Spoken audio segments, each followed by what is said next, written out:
नमस्कार, स्वागत है सबका उत्कर्ष पर। उम्मीद करता हूँ आप लोग खुश हैं, स्वस्थ हैं और लगातार पढ़ रहे हैं। एक खूबसूरत सा नया टॉपिक स्टार्ट हो रहा है आज, जिसका नाम है नंबर सिस्टम यानी संख्या पद्धति।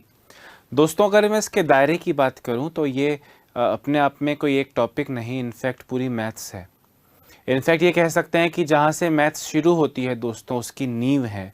जहाँ से मैथ्स शुरू होती है उसके नींव का ज्ञान दोस्तों, क्योंकि अगर नींव के बारे में पता होगा तभी उसके ऊपर नक्शा सारा आपको खड़ा हो पाएगा उसके ऊपर।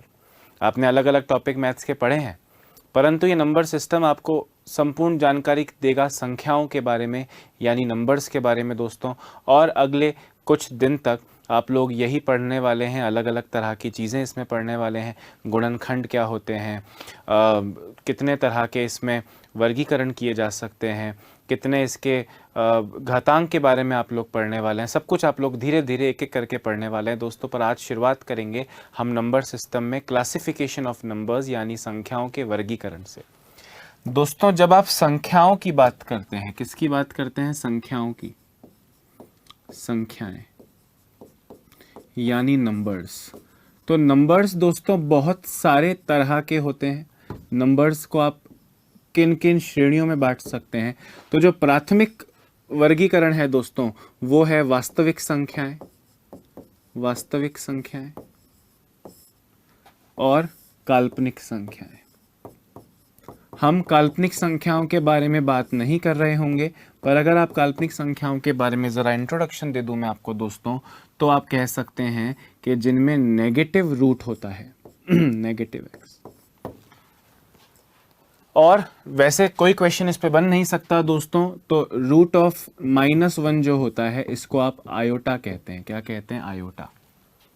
ये काल्पनिक संख्या है, क्योंकि देखो दोस्तों, 2 का वर्ग 4, 4 का वर्गमूल 2 भी हो सकता है और -2 भी हो सकता है, क्योंकि -2 का स्क्वायर भी 4 होता है। तो माइनस में कभी स्क्वायर नहीं होता है दोस्तों। किसी भी संख्या, किसी भी वास्तविक संख्या का जो कह सकते हैं, किसी वास्तविक संख्या का जो वर्ग है वो कभी नेगेटिव नहीं आता। तो नेगेटिव में कभी संख्या आ जाएगी दोस्तों, तो वो एक काल्पनिक संख्या होगी। वो आप हायर एजुकेशन में, ग्रेजुएशन के वक्त पे, 11th-12th के वक्त पे थोड़ा बहुत आयोटा आपने पढ़ा होगा, अगर आपकी 11th में और 12th में साइंस मैथ्स का आपका बैकग्राउंड रहा है। परंतु आयोटा की हम बात, काल्पनिक संख्याओं की बात हम कभी नहीं कर रहे होंगे दोस्तों। हम बात हमेशा कर रहे होंगे वास्तविक संख्याओं की, यानी रियल नंबर्स की। किसकी बात कर रहे होंगे? रियल नंबर्स की। इमेजिनरी नंबर्स की हम कभी भी बात नहीं कर रहे होंगे। अब दोस्तों, जब वास्तविक संख्याओं की हम बात करते हैं, तो वास्तविक संख्याएं मतलब वो संख्याएं जो एग्जिस्ट करती हैं। अब आपकी जेब में 2 रुपए भी हो सकते हैं दोस्तों, और आपके किसी ब्याज की दर 2.33% भी हो सकती है। यानी रियल नंबर्स मतलब जो काम की हों। और रियल नंबर्स में दोस्तों जो सबसे पहला वर्गीकरण है वो है पूर्णांक का। नाम से दिख रहा है, जो पूर्ण हो, डेसिमल में ना हो, इंटीजर्स का, इंटीजर्स। और दूसरा वर्गीकरण दोस्तों रियल नंबर्स का, वास्तविक संख्याओं का हो सकता है दशमलव यानी डेसिमल्स। जब आप पूर्णांकों की दोस्तों, इंटीजर्स की अगर आप बात करते हैं, तो सबसे पहला वर्गीकरण हो सकता है प्राकृत संख्याओं का, यानी नेचुरल नंबर्स का। एक एक करके इनके बारे में सारी चीजें हम डिस्कस करने वाले हैं दोस्तों। अगले कई दिन तक ये टॉपिक चलने वाला है। ज्यादा डेफिनेशंस, अभी जब मैं आपके सामने ये वर्गीकरण दिखा रहा हूं, तो ज्यादा डेफिनेशंस हम नहीं पढ़ेंगे। एक एक करके इन सबको दोस्तों, इनका पोस्टमार्टम करने वाले हैं। भाई, हर तरह की संख्या का जो डीएनए है दोस्तों, इनकी जो बनावट है, वो सारी मैं आपको पढ़ाने वाला हूं। आपका पूरा ध्यान मेरी तरफ रहना चाहिए। और जब मैं लिखवा रहा हूं या जब मैं समझा रहा हूं, तब आपको ज्यादा चीजें नोट करने की जरूरत नहीं है। या तो क्लास के पीडीएफ में से हमेशा की तरह नोट कीजिएगा, या बाद में वीडियो को पॉज करके भी नोट कर सकते हैं दोस्तों। प्राकृत संख्या, वैसे साथ साथ बोलता भी आऊंगा, 0 प्राकृत नहीं है। जो पॉजिटिव धनात्मक पूर्णांक हैं, 1 2 3, 1 से स्टार्ट करके इन्फिनिटी तक, वो नेचुरल नंबर्स होते हैं, प्राकृत संख्याएं होती हैं। प्राकृत संख्याओं के बाद दोस्तों पूर्ण संख्याएं, पॉजिटिव ही होती हैं पूर्ण संख्याएं भी। होल नंबर्स इन्हें अंग्रेजी में कहते हैं। इसमें बस 0 इंक्लूड हो जाएगा। 0 1 2 3 पॉजिटिव, 0 1 2 3 इन्फिनिटी तक। जो कह सकते हैं इन्फिनिटी का मतलब हो गया दोस्तों जहां तक आप गिन नहीं सकते हैं, वहां तक। समझ रहे हैं बात को कि नहीं?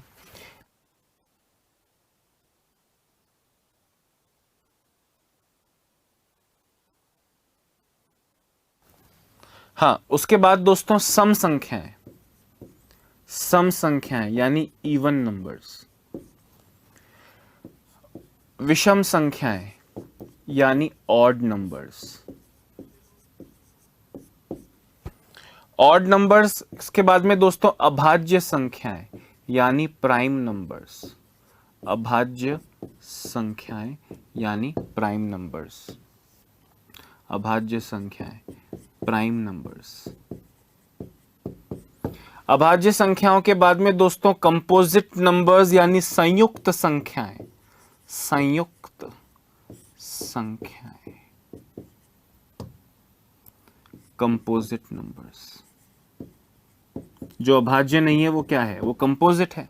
दोस्तों पूर्ण संख्याएं मैंने आपको बताया 0 से लेकर पॉजिटिव इंफिनिटी तक, और सम संख्याएं मतलब 2 4 6 8 10 आप जानते हैं। विषम संख्याएं 3 5 7 9 1 11 15 17। अभाज्य संख्याएं वो जो किसी से ना कटे, खुद से और एक से कटती हों, जैसे कि 13, जैसे कि 7, जैसे कि 11, जैसे कि 23, जैसे कि 29 वगैरह वगैरह, बातें करेंगे इनके बारे में। साथ साथ दोस्तों मूल स्वरूप से देखा जाए तो यही सारा वर्गीकरण है, परंतु इसके साथ साथ जो चीजें आपको देखनी चाहिए वो देखनी चाहिए दोस्तों संयुक्त सह अभाज्य संख्याएं, सह अभाज्य संख्याएं, सह अभाज्य संख्याएं मतलब को प्राइम नंबर्स। और लास्ट दोस्तों संपूर्ण संख्याएं, संपूर्ण संख्याएं यानी परफेक्ट नंबर्स। धीरे धीरे सारी बातें हम लोग करने वाले हैं। जब आप डेसिमल्स की बात करते हो दोस्तों, तो डेसिमल्स यानी दशमलव संख्याएं दो तरह से वर्गीकृत की जा सकती हैं। एक की जा सकती है शांत दशमलव,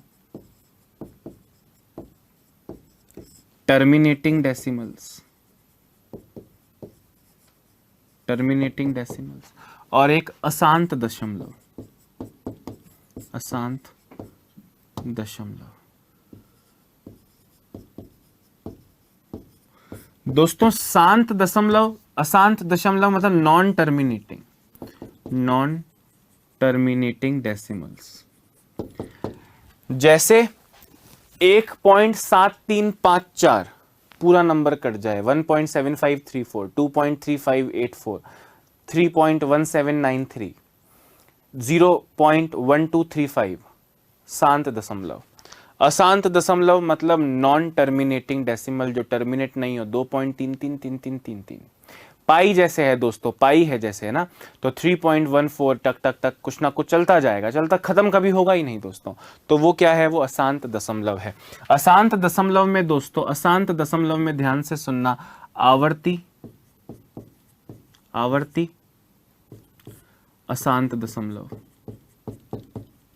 यानी repeating, repeating non terminating decimal. और अनावर्ती अशांत दशमलव, non repeating, non repeating non terminating, मतलब ना रिपीट हो और ना ही दोस्तों वो कभी टर्मिनेट हो। इसके साथ साथ दोस्तों और भी परिमेय संख्याएं वगैरह और भी कई सारे वर्गीकरण हैं, साथ साथ हम लोग सब कुछ पढ़ते जाएंगे। परंतु एक बार के लिए संख्याओं का वर्गीकरण कुछ इस प्रकार से होता है। वास्तविक संख्याओं पर हमारा जोर नहीं है, ये हम नहीं पढ़ने वाले हैं। उसके अलावा यहाँ से अगर आप देखें दोस्तों, तो ये पूरा जो सीन इसके नीचे वाला है, ये सारा हमें पढ़ना है, ये सारा एग्जाम पॉइंट ऑफ व्यू से इम्पोर्टेंट है। एक बार चाहे तो लिख सकते हैं, मैं कुछ देर आपके लिए रुका हुआ हूं। पेपर पूरा हिंदी में भी हो सकता है, तो अंग्रेजी वालों को हिंदी के शब्दों का ज्ञान होना चाहिए। और कोई ऐसी परीक्षा भी आप दे सकते हैं जहां पे पेपर, हालांकि सिर्फ इंग्लिश में पेपर हो ऐसा हिंदुस्तान में है नहीं, पर दोस्तों नंबर सिस्टम की जहां तक बात है तो आपको जो टर्म्स हैं वो हिंदी इंग्लिश दोनों में पता होनी चाहिए। कोई खास दिक्कत होती तो नहीं है। लिख लीजिए फटाफट से।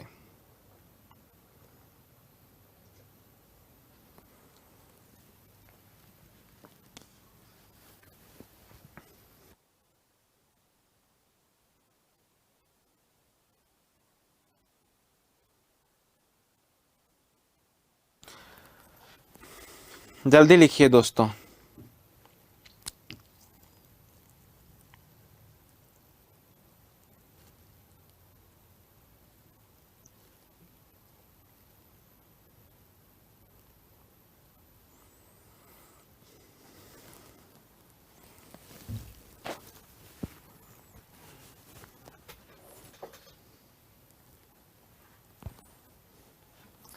ठीक है, इसके बाद दोस्तों जो अब ये सारे वर्गीकरण तो आपने देखे, अब बात करते हैं इनकी परिभाषाओं की।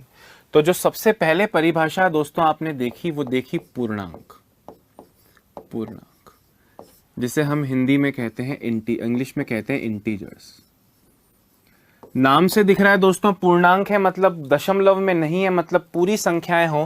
परंतु जब आप इंटीजर्स की बात करेंगे दोस्तों, जब आप इंटीजर्स की बात करेंगे तो माइनस इन्फिनिटी से लेके पॉजिटिव इन्फिनिटी तक, यानी -4, -3, -2, -1, 0, 1, 2, 3, 4 व आगे इन्फिनिटी तक चलता जाए, पूर्ण हो, बस डेसिमल में ना हो। -112 इंटीजर है, -15 इंटीजर है, -1 इंटीजर है, 0 इंटीजर है, पॉजिटिव 225 इंटीजर है, पॉजिटिव 1315 इंटीजर है, पॉजिटिव 99,999 भी क्या है, इंटीजर है, यानी पूर्णांक है।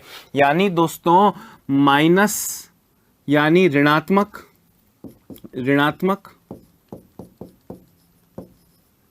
शून्य व धनात्मक कुछ भी हो, परंतु होना पूर्ण चाहिए, होना पूर्ण चाहिए। Is that clear? सेकंड चीज जो आपको पढ़नी है इसमें, वो पढ़ना है दोस्तों आपको प्राकृत संख्याएं। सारी चीजें हालांकि ये पता होंगी आपको, इसीलिए ये पहला टॉपिक नहीं है, क्योंकि पहले टॉपिक में दोस्तों अगर आप उबासियां खाने लगते तो शायद वो आपका एक मोटिवेशन डाउन कर देता, वो आपको मैथ्स नहीं पढ़ने पर मजबूर कर देता। इसलिए मैंने स्टार्टिंग में तो आपने देखा अनुपात समानुपात से स्टार्ट किया, और बाद में कहीं जाके आपको नंबर सिस्टम इसीलिए पढ़ा रहा हूं ताकि बोरियत सी महसूस ना हो, क्योंकि हो सकता है आप में से ज्यादातर लोग को प्राकृत संख्या, नेचुरल नंबर पता है सर, 1 से स्टार्ट होता है। सर बिल्कुल सही है, तो 1 से स्टार्ट होता है, 1 से आरंभ हो, इन्फिनिटी यानी अनंत तक, अनंत तक, यानी 0 प्राकृत संख्या नहीं है। 1, 2, 3, 4, 5, 6, हजार, लाखों, करोड़ों, अनंत तक नेचुरल नंबर्स होंगे। आपको लगेगा सर नेचुरल क्यों बोलते हैं इसे? दोस्तों नेचर की बात करूं, आप जंगल में हैं, आपके सामने हाथी घूम रहे हैं, कितने भी होंगे, मैं आपसे पूछूं कितने हाथी देखे, तो आप कहोगे सर 5 देखे, 1 देखा, 50 देखे, 100 देखे। ये कितने पेड़ लगे हैं सर? ये 50 पेड़ लगे हैं सर, ये 1 पेड़ लगा है। 0 नेचुरल नहीं होता ना। आपके सामने शेर है ही नहीं और मैं पूछूं कितने शेर देखे, तो वो सर कैसी बातें कर रहे हो? तो दोस्तों नेचर 1 से स्टार्ट हो रहा है। आपकी आंखें कितनी हैं सर? 2 हैं। ऑक्टोपस के पैर, हाथ पैर कितने होते हैं? भुजाएं कितनी होती है सर? 8 होती हैं। 0 भुजाएं कुछ होता नहीं है, 0 आंखें कुछ होता नहीं है। समझ रहे हैं आप मेरी बात? तो नेचर स्टार्ट हुआ है, प्रकृति स्टार्ट हुई है 1 व उससे अधिक संख्या से, मतलब प्राकृतिक संख्या इन्हें कहा जाएगा। दोस्तों फिर आपको मैंने बताया कि आप जानते हैं होता है होल नंबर्स। क्या होता है? होल नंबर्स यानी पूर्ण संख्याएं, पूर्ण संख्याएं यानी होल नंबर्स। होल नंबर्स, प्राकृत संख्याएं मतलब नेचुरल नंबर्स। तो ये 0 से आरंभ होती हैं दोस्तों। ये किससे आरंभ होती हैं? 0 से आरंभ हो, 0 से आरंभ, यानी 0, 1, 2, 3, 4, हजारों, करोड़ों, लाखों, अरबों, खरबों, अंबानी जितने, टेस्ला जितने, जो अमेजॉन जितने, इन्फिनिटी। दोस्तों ये होल नंबर्स कहलाएंगे, पूर्ण संख्याएं कहलाएंगी। उसके बाद में आपको पता होना चाहिए सम संख्याएं क्या होती हैं।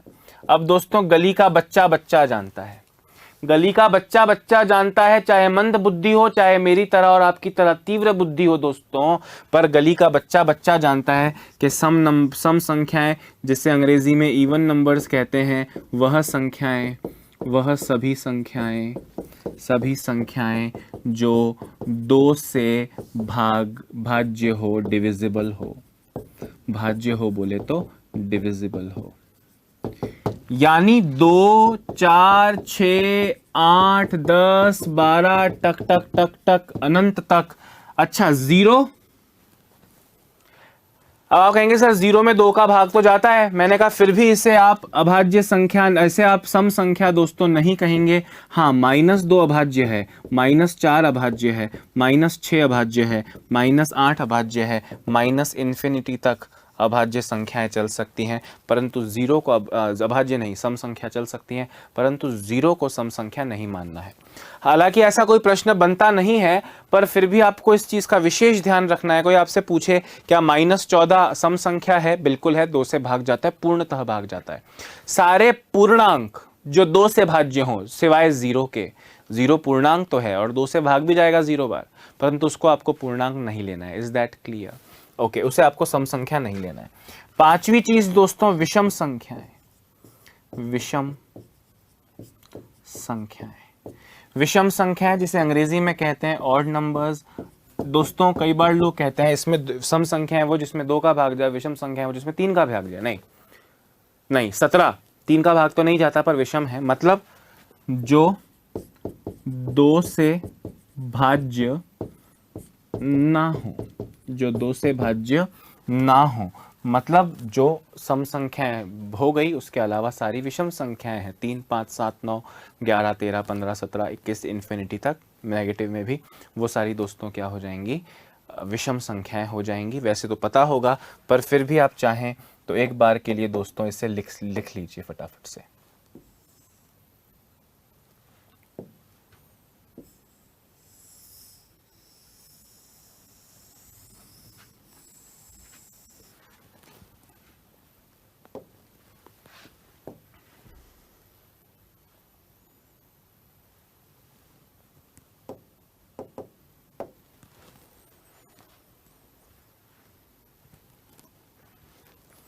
और छोटी छोटी चीजें हैं, पर जो 2-4 बारीकियां हर जगह आपको देखने को मिलेंगी दोस्तों, उनका थोड़ा सा ध्यान रखना, उनका थोड़ा सा ध्यान रखना।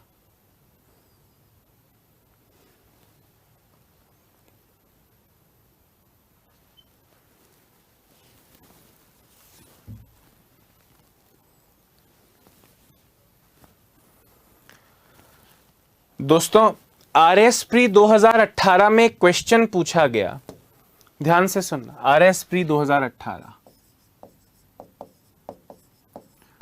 RS 2018 में क्वेश्चन पूछा गया कि यदि A, B व C प्राकृत संख्याएं हों, प्राकृत संख्याएं हों, व A plus B plus C बराबर 6 हो, तो A, B, C के कुल कितने हल संभव हैं?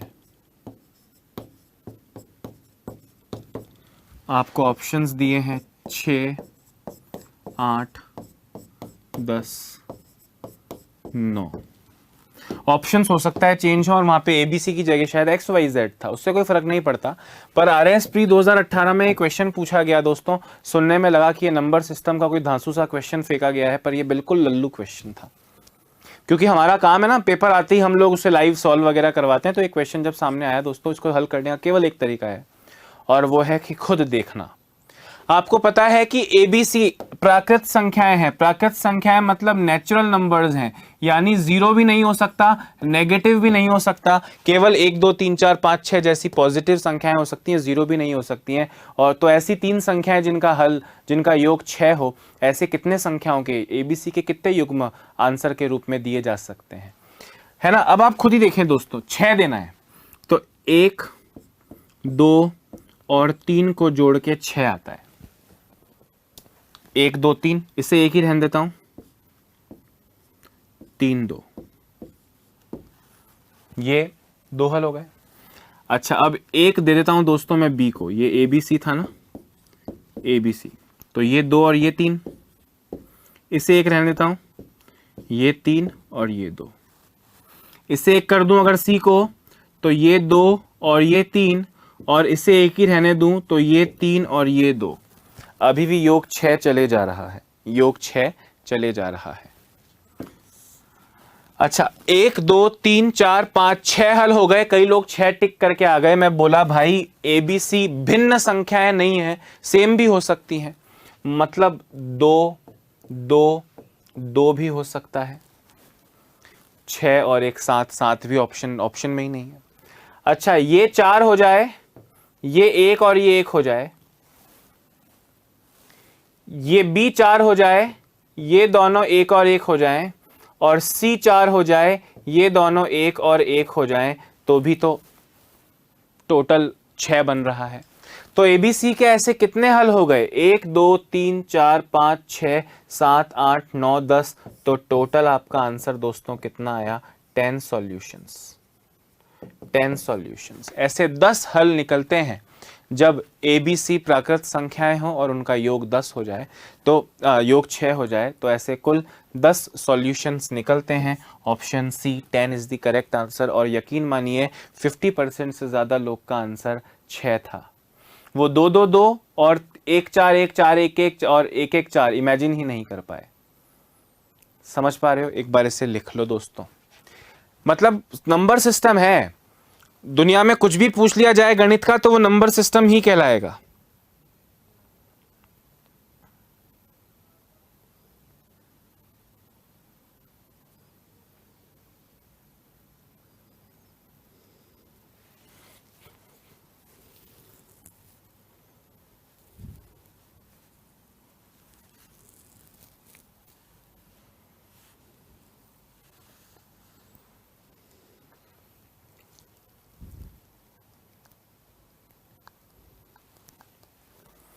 समझ में आ गया दोस्तों आपको? छठी चीज जो एग्जाम पॉइंट ऑफ व्यू से आपको पढ़नी है वो पढ़नी है अभाज्य संख्याएं। अभाज्य संख्याएं अंग्रेजी में कहते हैं प्राइम नंबर्स। क्या होता है दोस्तों प्राइम नंबर? अक्सर लोग कहते हैं जो किसी से भाग ना हो, तो दोस्तों सब किसी ना किसी से तो भाग होता है। सर 13 अभाज्य संख्या है। मैंने बोला सही तो है, 13 अभाज्य है, पर 13 तो 13 से भाग होता है, तो अभाज्य क्यों हुआ? पर यह अभाज्य है क्योंकि अभाज्य संख्याओं की जो सही परिभाषा है दोस्तों, वे संख्याएं जो केवल एक व स्वयं से ही भाज्य हो, या कुछ ऐसा कह सकते हैं वे संख्याएं जिनके केवल 2 गुणनखंड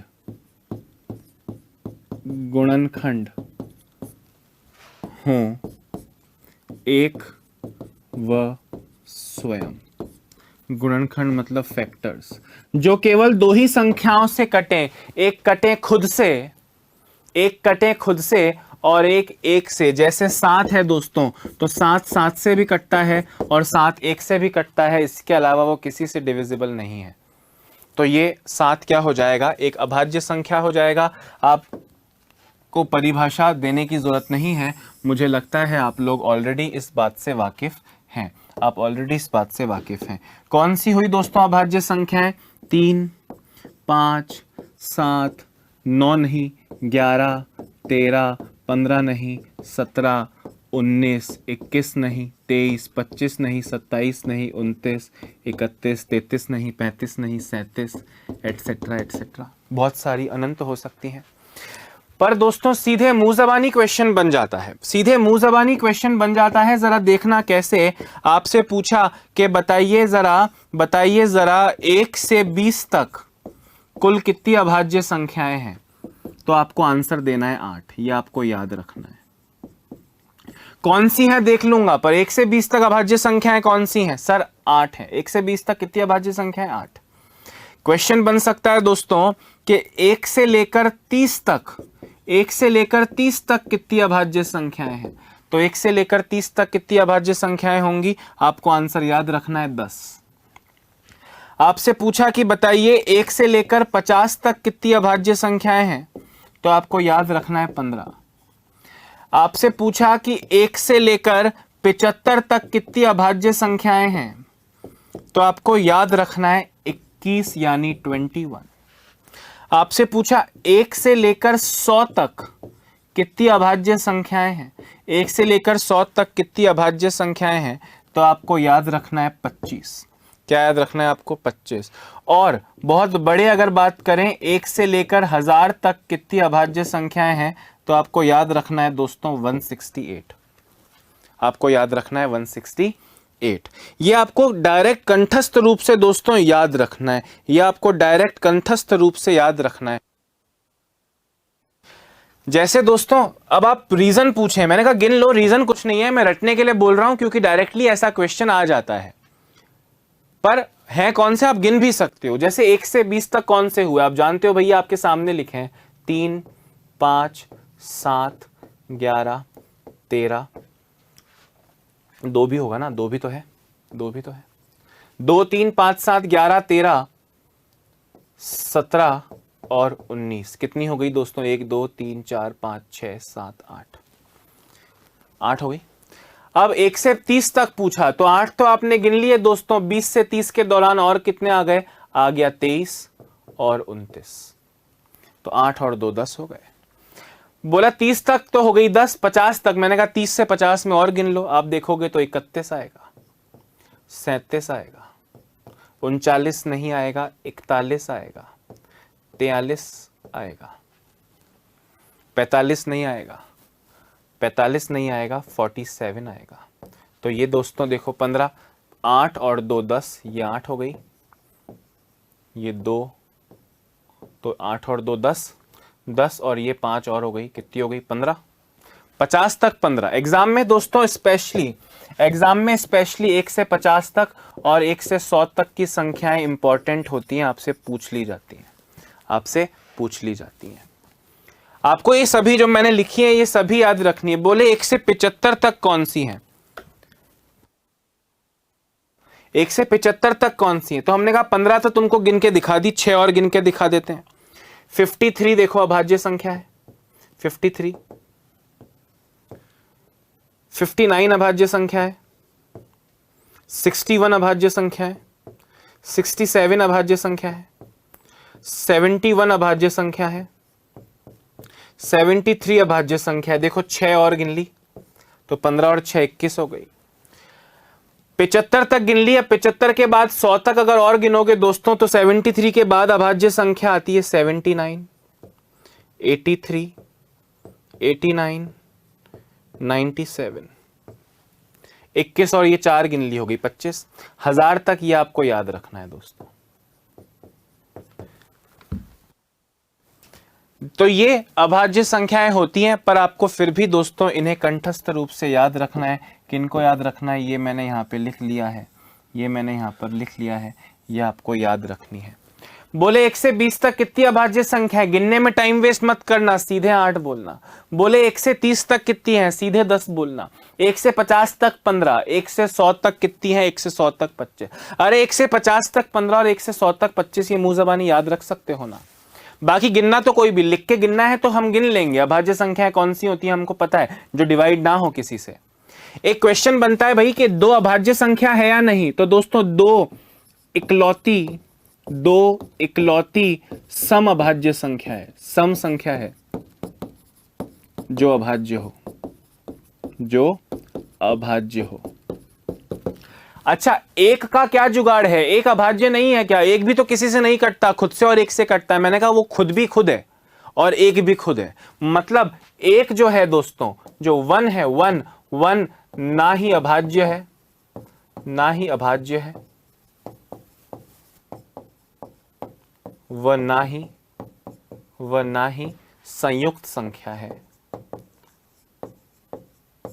मतलब 1 is neither a prime number nor a composite number, एक ना ही अभाज्य है और ना ही कंपोजिट नंबर संयुक्त संख्या है। इस क्लॉज का ध्यान रखिएगा। दो इकलौती सम संख्या है जो अभाज्य हो, और एक अभाज्य भी नहीं है और संयुक्त भी नहीं है। पर संयुक्त संख्या क्या होती है? अरे जो अभाज्य नहीं है वो सारी संयुक्त हैं, एक को छोड़ के। एक ना संयुक्त है ना अभाज्य है। भाई संयुक्त की परिभाषा क्या है? अभाज्य की परिभाषा क्या है? कि जो खुद से और एक के अलावा किसी से ना कटे, वो मतलब दो ही गुणनखंड हो। इसके अलावा सारी संख्याएं जो अनंत तक बच गई हैं वो सारी क्या होंगी? वो हो जाएंगी दोस्तों संयुक्त संख्याएं, यानी कंपोजिट नंबर्स। एक बार इसे लिख लो, एक बार इसे लिख लो।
लिख लिया क्या? समझ में आया क्या? वैसे तो इतना ज्ञान सब में होता ही है ना भाई। पूछ लिया आपसे, सुनना ध्यान से। आपसे बात की ट्विन प्राइम नंबर्स की, ट्विन प्राइम नंबर्स यानी अभाज्य युग्म। अब अभाज्य युग्म संख्याएं क्या हैं? ध्यान से सुनना। आपके एग्जाम में बन नहीं सकता ऐसा क्वेश्चन दोस्तों, पर सीटेट 2019 में क्वेश्चन बना। सीटेट 2019 में, सीटेट 2019 में क्वेश्चन बना दोस्तों, ध्यान से सुनना कि 1 से 100 तक कुल कितने अभाज्य युग्म हैं?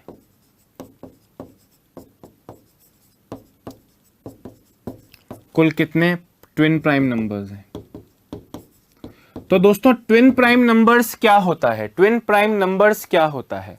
ट्विन प्राइम नंबर्स वो जो लगातार विषम संख्याएं आए और वो दोनों अभाज्य संख्याएं हों। जैसे आपने लिखा 2, 3, 5, 7, 11, 13, 17, 19, 23, 29, टक टक टक टक चलता जा रहा है। तो दोस्तों जिनमें दो का अंतर हो, 3 और 5, एक छोड़ के एक आ रहा है, तो ये ट्विन प्राइम अभाज्य युग्म कहलाएगा। 17 और 19, 7 और 9, 7 और 11 नहीं कहलाएगा, 5 और 7, 11 और 13, 13 और 17 नहीं कहलाएगा, 17, 19, 19, 21 नहीं होता है, 19, 23 अभाज्य संख्याओं का युग्म नहीं कहलाएगा, ट्विन प्राइम नहीं कहलाएगा। 29, ऐसे कितने सारे हैं? मैंने कहा एक बार गिन लेता हूं, बाद में रटना दोस्तों। 1 से लेकर 100 तक आपसे पूछा कितने अभाज्य युग्म है, ट्विन प्राइम नंबर्स हैं। तो ध्यान से देखिए, 3, 5, 5, 7, 3, 4, 5, 5,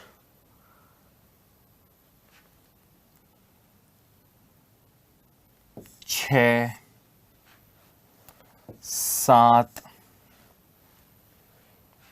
7 और एक ये मिलके 8। एक छोड़ के एक, अल्टरनेट, दो का अंतर आए और वो दोनों अभाज्य हों, तो 100 तक दोस्तों ऐसा कितना होगा? याद रखना 8। हालांकि नहीं पूछा जाएगा, पर पूछ लिया था किसी एग्जाम में, याद आया इसलिए करवा रहा हूं। ट्विन प्राइम नंबर्स यानी अभाज्य युग्म। 100 तक कितने हैं? 8 हैं। टक टक टक गिनना नहीं है, 8 याद रखिएगा। अभाज्य संख्याएं कितने हैं? 50 तक 15 और 100 तक 25। को प्राइम नहीं, ये ट्विन प्राइम नंबर्स कितने हैं? 100 तक 8 याद रखना। Is that clear? समझ में आ रही है? अच्छा, बात करते हैं भाई कंपोजिट नंबर्स क्या होते हैं, संयुक्त संख्याएं क्या होती हैं। 7 नंबर पे संयुक्त संख्याएं, संयुक्त संख्याएं, कंपोजिट नंबर। हालांकि मैं बता चुका हूं दोस्तों, वे संख्याएं जो अभाज्य ना हो,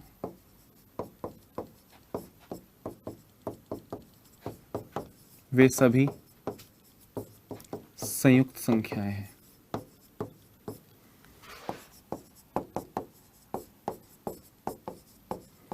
या ये कह सकते हैं, वे संख्याएं जिनके दो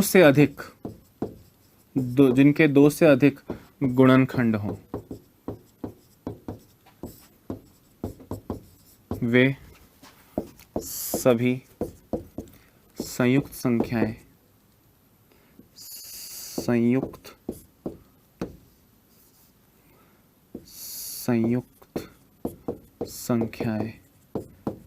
होती हैं। भाई जो अभाज्य नहीं है वो सारी संयुक्त संख्याएं हैं। तो फिर हम कहेंगे सर एक अभाज्य नहीं है, संयुक्त होगी क्या? नहीं, मैंने कहा डेफिनेशन ये है जिनके दो से अधिक गुणनखंड हो। एक का तो एक ही गुणनखंड है ना, तो इसलिए वो प्राइम भी नहीं है और वो कंपोजिट भी नहीं है, वो अभाज्य भी नहीं है और वो संयुक्त भी नहीं है, वो कंपोजिट की कैटेगरी में दोस्तों नहीं आएगा। बात आ रही है समझ में? अच्छा, बड़ी संख्याओं में कैसे पहचाने कि ये संयुक्त संख्या है या ये अभाज्य संख्या है? जैसे एग्जाम्पल दे रहा हूं, ध्यान से सुनना। आपसे मैंने एग्जाम्पल दिया दोस्तों 199। 199 अभाज्य है या नहीं? अभाज्य है या नहीं है, पता कैसे चलेगा? ध्यान से सुनना, बहुत अच्छी चीज, बहुत काम की चीज बता रहा हूं कि 199 अभाज्य संख्या है या नहीं है। तो दोस्तों मुझे एक बात बताओ, 199 से ठीक छोटा पूर्ण वर्ग कौन सा है? 196। 196 दोस्तों किसका स्क्वायर है? सर 14 का स्क्वायर है। दोस्तों 14 तक आने वाली अभाज्य संख्याएं कौन कौन सी हैं? सर 2 है, 3 है, 5 है, 7 है, 11 है, 13 है। दोस्तों अगर इन अभाज्य संख्याओं में से किसी से भी 199 कट जाएगा तो वो अभाज्य नहीं कहलाएगा। ध्यान से मेरी बात सुनना, 199 2 से कटता है? सर नहीं कटता। 199 3 से कटता है? सर नहीं कटता। हालांकि जो भाज्यता के नियम हैं वो भी आप आने वाले समय में पढ़ने वाले हैं, पर क्योंकि अभी अभाज्य संख्याओं की बात चल रही है तो आपको 3 से कोई नंबर कटता है कि नहीं कटता कैसे पता चलेगा? अगर उसके अंकों का योग 3 से योग भाज्य है, 1 + 9 10 + 9 19, 3 से भाज्य नहीं है, 3 से नहीं कटेगा। ऐसी हर बहुत सारी संख्याओं के आप भाज्यता के नियम पढ़ेंगे, परंतु उससे पहले इतना तो चेक कर ही सकते हो यार, है ना? अच्छा, 5 से कटता है? नहीं कटता सर, 5 और 0 लास्ट में नहीं है तो कैसे कटेगा? 7 से कटता है क्या? 7 दूनी 14 बचा 59, सर नहीं कटता 7 से। 11 से कटता है क्या? सर 11 से भी नहीं कटता। अच्छा 13 से कटता है क्या? 13 एकम 13 बचा 69, सर 65, 69 तो नहीं कटता। मतलब 199 इनमें से किसी संख्या से नहीं कटता।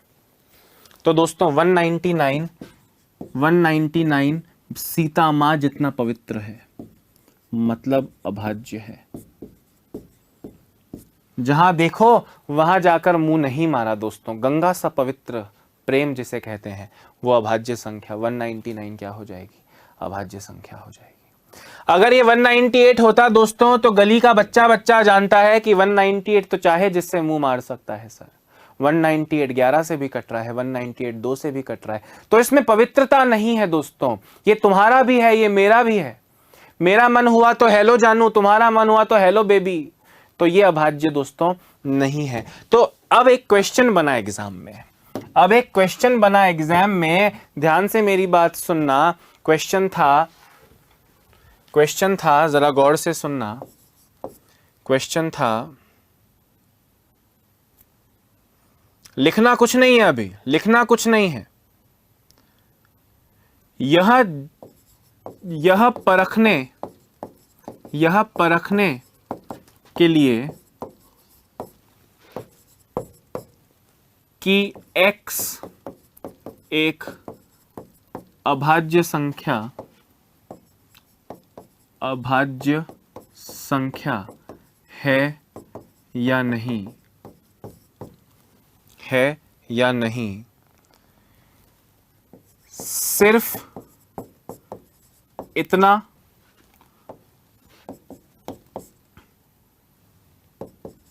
जांचना पर्याप्त होगा कि ऑप्शंस हैं n/2 से छोटी किसी भी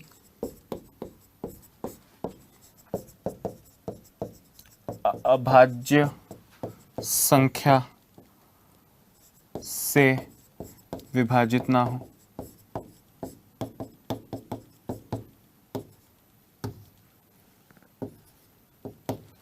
n/2 नहीं, x/2। दूसरा, √x से छोटी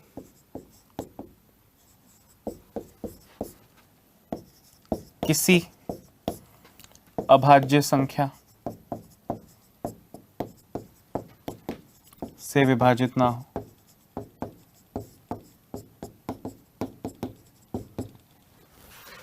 तीसरा, √x से छोटी किसी संख्या से विभाजित ना हो।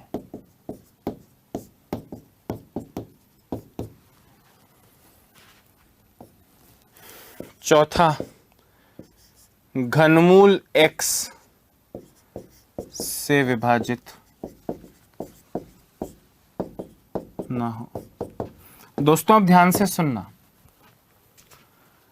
आपके सामने लिखा कि कोई संख्या x एक अभाज्य संख्या है या नहीं, ये जांचने के लिए कम से कम कितनी चीजें पर्याप्त होनी चाहिए।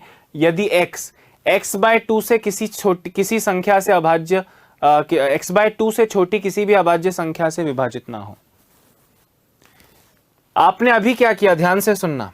आपसे मैंने पूछा कि 199 अभाज्य है या नहीं है।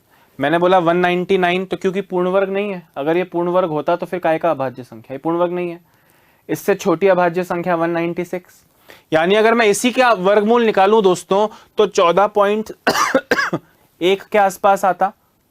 तो 14 की बात कर रहा है, इसलिए मैंने बोला इससे जस्ट छोटी पूर्ण वर्ग 196 किसका स्क्वायर है सर, 14 का स्क्वायर है। तो 14 से छोटी अभाज्य संख्या है, इनमें से किसी से विभाजित नहीं होगा तो वो क्या कहलाएगा दोस्तों, वो एक अभाज्य संख्या कहलाएगा। यानी ये बी ऑप्शन आपका करेक्ट आंसर हो जाएगा। √x से छोटी किसी अभाज्य संख्या से विभाजित ना हो, √x से छोटी किसी अभाज्य संख्या से विभाजित ना हो। और एग्जांपल्स लेता हूं, जैसे आपके सामने दोस्तों मैंने रखा, जैसे मैंने आपके सामने रखा 264। आपसे पूछा कि 264 अभाज्य है या नहीं, अभाज्य है अथवा नहीं, प्राइम नंबर है या नहीं।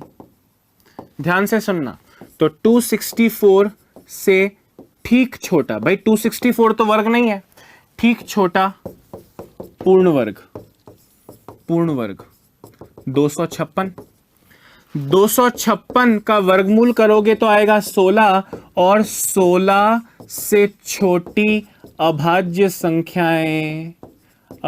संख्याएं कौन सी हैं सर, 2 है, 3 है, 5 है, 7 है, 11 है, 13 है। 14, 15, 16 नहीं है। इनमें से किसी से कटता है कि नहीं कटता है 264, तो सर 264 तो 2 से भी कट जाता है सर, 264 तो 11 से भी कट जाता है। तो दोस्तों जो हर जगह मुंह मारे वो कैसी मोहब्बत, तो वो कैसी अभाज्य संख्या। 264 तो देखते ही लग गया ना कि भाई ये तो सम संख्या है, और सम संख्या तो केवल 2 है, सम संख्या तो केवल 2 है। 264 की जगह सपोज करो, 264 की जगह दोस्तों रख लेता हूं 253। क्या रख लेता हूं 253। हमने कहा 16 253 से जस्ट छोटी 256 नहीं कर देते हैं, इसको कर 225 का वर्गमूल करोगे तो कितना आएगा 15, और 15 से छोटी 15 से छोटी अभाज्य संख्याएं कौन कौन सी हैं? 2, 3, 5, 7, 11 और 13। 253 2 से नहीं कटता, 2 से नहीं कटता। 253 3 से कटता है क्या? 2 + 5 7 + 3 10 नहीं कटता। 253 5 से नहीं कटता। 253 7 से कटता है क्या? 7 या 21 43 नहीं कटता सर। 253 11 से कटता है क्या? 11 दूनी 22 बचा 3 3 3 33 11 से कटता है ना सर, तो 11 से कटता है, इसका मतलब 253 अभाज्य नहीं है, अभाज्य नहीं है, is not a prime number. बात समझ में आ रही है? एक बार लिख लो दोस्तों, 253 कर लेते हैं यहाँ पे। 253 से ठीक छोटी पूर्ण वर्ग संख्या 225। 225 का वर्गमूल 15, 15 से छोटी अभाज्य संख्याओं से विभाजित नहीं है, तो वो अभाज्य संख्या है। और ये 11 से कट गया इसलिए अभाज्य नहीं है। लिख लो दोस्तों,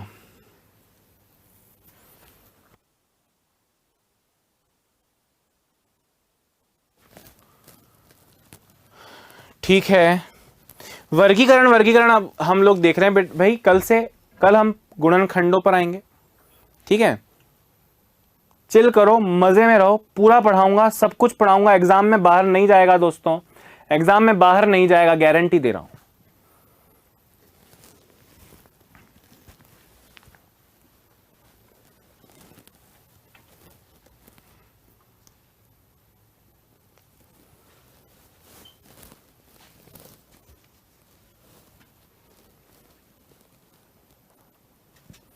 हाँ जी, आपसे पूछा कि 221 अभाज्य संख्या है क्या?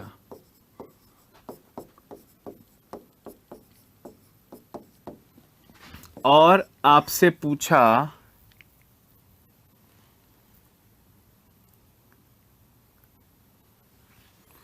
315 अभाज्य संख्या है क्या?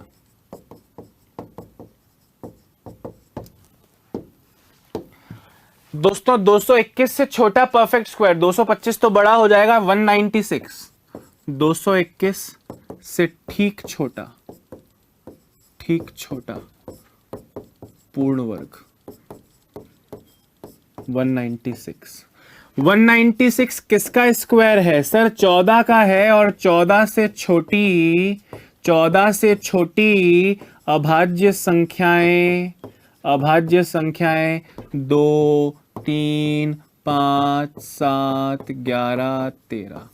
इनमें से किसी से 221 कटता है क्या भाई? 221 कटा, 221 दोस्तों 2 से कटा क्या?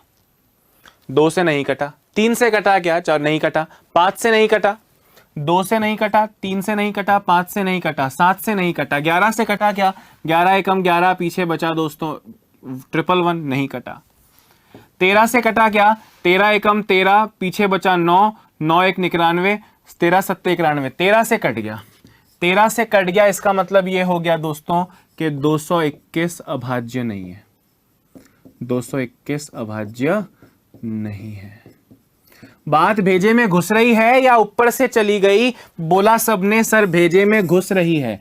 अरे भेजा है इसीलिए तो भेजे में घुस रही है। आलिया भट्ट होती तो नहीं समझती। सही बोल रहा हूं कि नहीं? अरे वो रणबीर की नहीं समझी, तुमसे क्या समझेगी? हाँ या ना?